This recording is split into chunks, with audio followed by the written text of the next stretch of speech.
बिहानको मधुरो घाम आँगनमा फैलिँदै थियो। म कुर्सीमा बसेर कथा लेख्दै थिएँ। त्यतिकैमा मेरी भान्जी दौडदै आइन् र मेरो काखमा बसेर आकाशतिर हेर्दै सोधिन्, मामा, आकाश यति माथि किन छ? म मुस्कुराएँ। हामीलाई खुला संसार दिन माथि बसेको होला भान्जी। उनले फेरि अर्को प्रश्न गरिन्, अनि मामा, तारा किन झर्दैनन्? सायद उनीहरूलाई पनि आकाश मनपर्छ होला।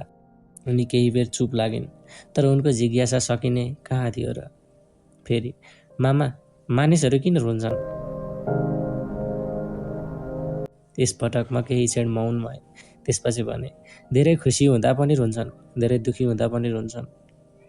उनले टाउको हल्लाइन् अनि फेरि सोधिन्, अनि मानिसहरू एकअर्कालाई माया गर्छन् भने झगडा किन गर्छन्?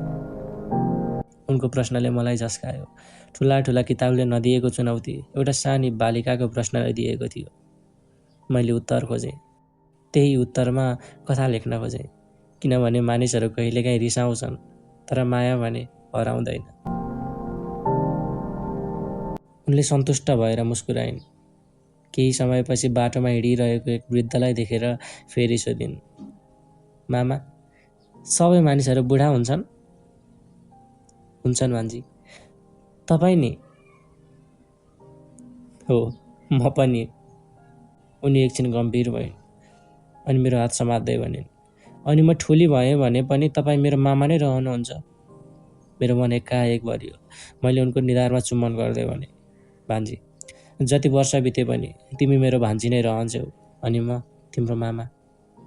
उनी खुसीले हाँसिन्, तर उनको अन्तिम प्रश्न अझै बाँकी थियो, मामा, संसारमा सबैभन्दा ठुलो कुरा के हो? मैले उनको आँखामा हेरेँ। ती आँखामा हजारौँ प्रश्न थिए, तर कुनै स्वार्थ थिएन। म मुस्कुराएँ र भने, संसारमा सबैभन्दा ठुलो कुरा प्रेम हो भान्जी। उनले मेरो अँगालोमा टाउको राखिन् र भनिन्, अनि म तपाईँलाई धेरै प्रेम गर्छु।